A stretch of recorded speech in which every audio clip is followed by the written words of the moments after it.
Ei crianças, tudo bem? A tia tá passando aqui para deixando uma palavrinha de Deus pro coraçãozinho de vocês.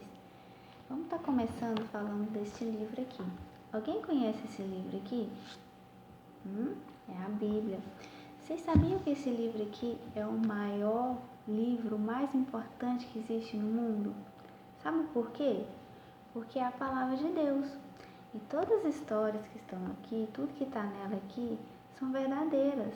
São instruções que Deus deixou para a nossa vida, ensinando nós a viver aqui neste mundo. Por isso que esse livro é muito importante. E vocês acreditam que tem gente que não acredita nesse livro? Tem gente que acha que esse livro aqui é um livro qualquer, não liga muito para ele. Mas para nós ele é muito precioso, não é verdade? Ele aqui tem, ricas, instruções para nossas vidas de como a gente deve viver e fazer a vontade de Deus aqui nessa terra.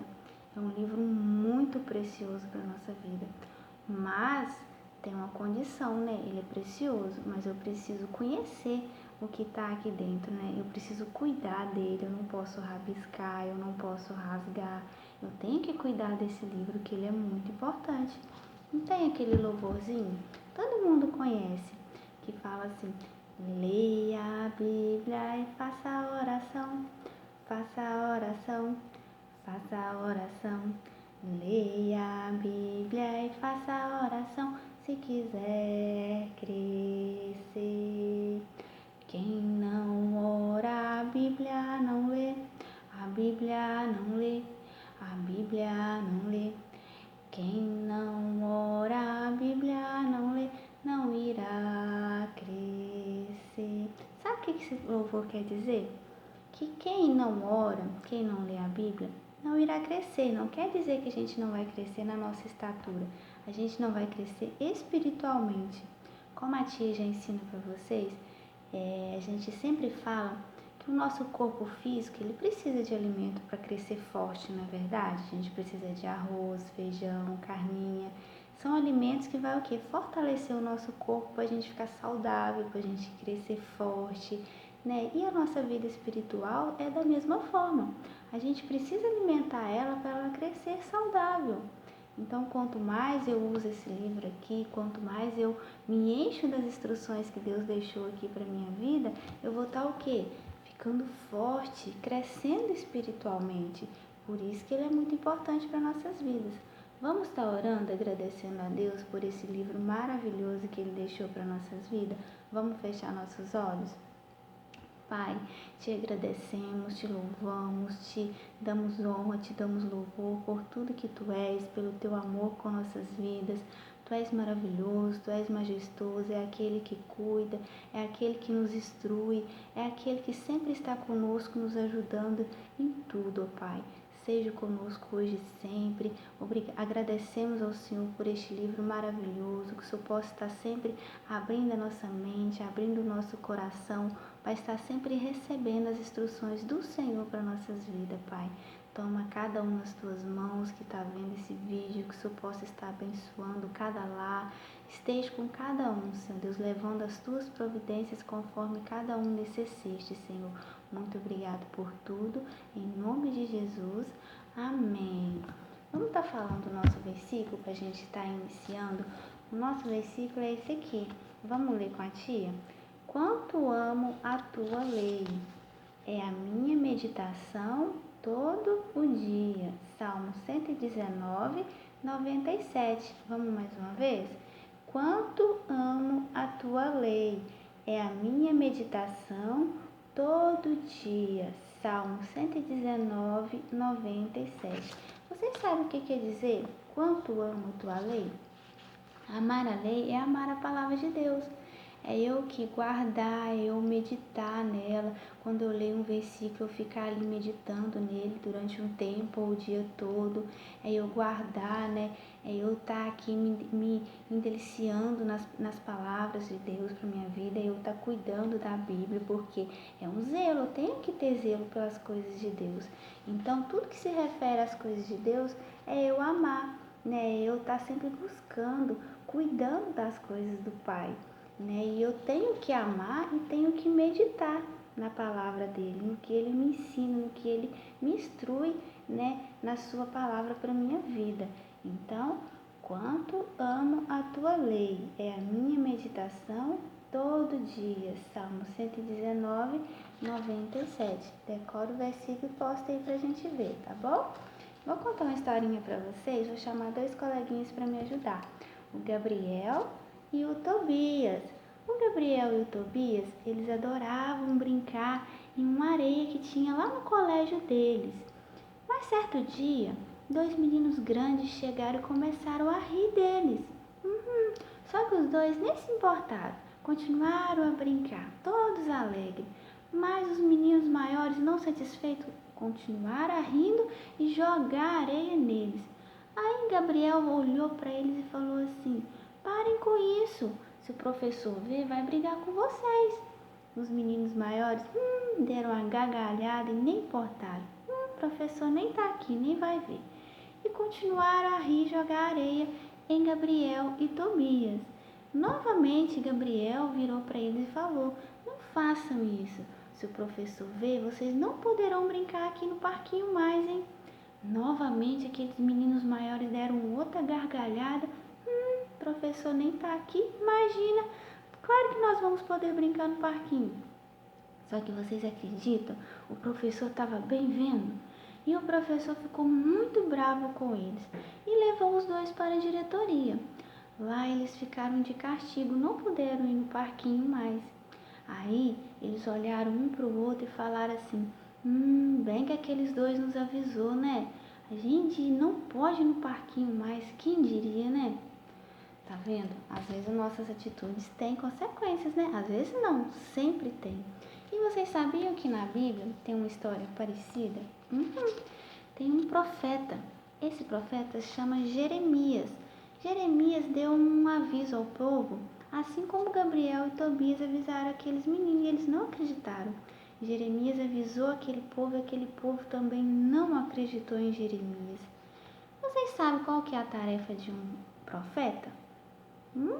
A tarefa de um profeta é ouvir Deus e passar para o povo, ou passar para aquela pessoa a qual Deus, direcionou aquele profeta a falar.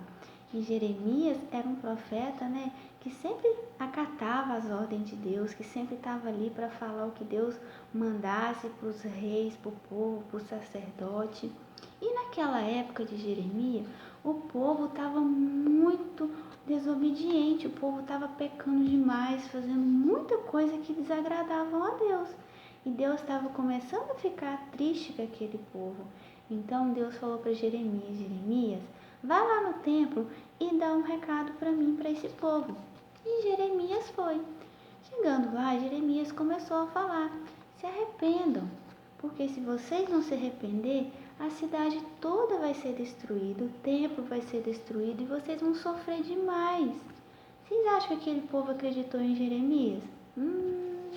Olha a cara deles. Ficaram todo mundo bravos e irritados com Jeremias, E começaram a gritar: Jeremias, você tem que morrer. Aquele povo ficou desejando a morte de Jeremias, porque Jeremias estava apenas levando o recado de Deus.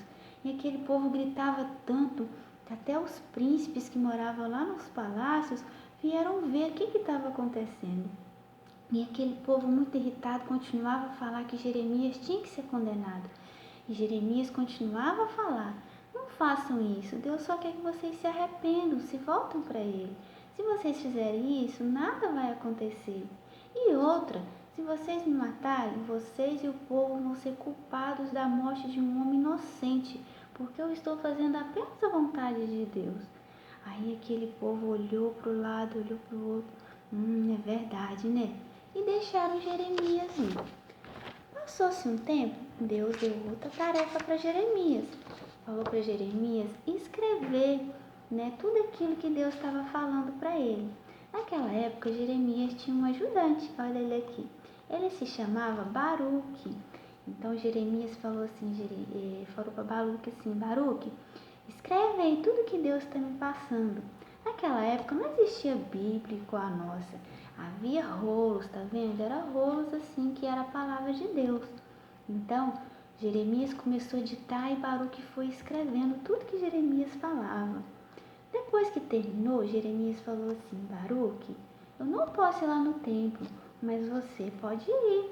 Então você vai no horário que aquele povo estiver jejuando e lê em voz alta para eles tudo que Deus me falou aqui.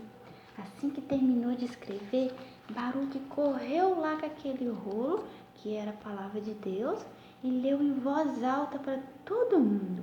Todo mundo ficou olhando, prestando atenção e chamaram Baruque e falou assim: Baruque, isso foi Deus que falou para Jeremias vir nos dizer isso? Baruque falou assim: foi. Então nos dê esse rolo aqui que a gente vai levar para o rei. E você e Jeremias se escondam, tá? Porque o rei vai ficar muito bravo. Então aquele povo pegou aquele rolo, que era a palavra de Deus, e levou para o rei. Naquela época o rei se chamava Jeoaquim. E quando levaram aquele rolo para Jeoaquim, ele pediu alguém para estar lendo para ele. À medida que aquele moço ia lendo, Jeoaquim, vocês sabem o que Joaquim fez? Ele estava com uma faca na mão e ele cortava aquele pedaço que era lido e jogava no fogo. Esse rei não temia a Deus, né? Ele não tinha respeito nenhum pela palavra de Deus. E foi assim até aquele moço terminar de ler todo o rolo. Joaquim queimou toda a palavra de Deus. Que rei, né? Não temia nem um pouquinho a Deus, né? Mas ele deu uma ordem, né, para os seus soldados prenderem Baruque e Jeremias, mas eles já estavam escondidos. E nesse esconderijo, né, Deus deu outra ordem para Jeremias. Jeremias, escreve novamente tudo o que eu te disse. Jeremias, né, mesmo correndo o risco de ser morto, foi lá e escreveu tudo novamente. Jeremias foi um profeta muito corajoso, não é verdade? E passou de um tempo depois, Jeremias foi preso, foi colocado em um tronco, foi jogado em um poço profundo. Mas sabe de uma coisa? Ele nunca deixou de falar a palavra de Deus. Independente do que estava acontecendo ao seu redor, independente das pessoas estarem acreditando nele ou não, ele estava ali firme e forte, fazendo sempre a vontade de Deus. Que coragem, né? Será que nós temos a coragem de Jeremias? Será que eu tenho levado a palavra de Deus àqueles que não conhecem Jesus? Meus coleguinhas, algum familiar meu? Você tem coragem? Você tem feito isso na sua vida? Será? Ah, tia, mas eu sou criança. Mas você conhece a palavra de Deus, você conhece o que Jesus fez por você e por mim. Ele morreu naquela cruz, por mim e por você, e levou nossos pecados. É o seu dever, é o nosso dever, tá o quê? Levando Jesus à vida daqueles que não conhecem, independente de quê? Independente dela acreditar ou não. Ah, tia, mas eu tenho vergonha. Mas você sabia que você tem um ajudador dentro de você? O Espírito Santo, né? Quando tiver a oportunidade, ore em pensamento: Espírito Santo, me dê as palavras certas para mim estar levando a tua palavra àquele coleguinha meu, né? E apenas permita ser usado. O Espírito Santo vai te dando todas as palavras para você estar falando. Então, seja corajoso como Jeremias. Leve o amor, leve a palavra de Deus àqueles que não têm. É isso que Deus quer. É isso que Deus espera de nós, que sejamos corajosos, assim como Jeremias. Essa é a palavra, né, que Deus deu para ti, para estar falando para vocês, né? E para estar falando de Jesus, de Deus para as outras pessoas, eu tenho que o quê? Amar a palavra de Deus e o quê? Meditar nela, assim como a gente leu o nosso versículo, né? Quanto ama a tua lei, é a minha meditação todo o dia. Então eu preciso conhecer a palavra de Deus para estar falando dela. Então ama a palavra de Deus e medita dela e permita, né, que o Espírito Santo, que Deus use você para falar do amor dele àqueles que não têm, tá bom? Fique com Deus, até a próxima.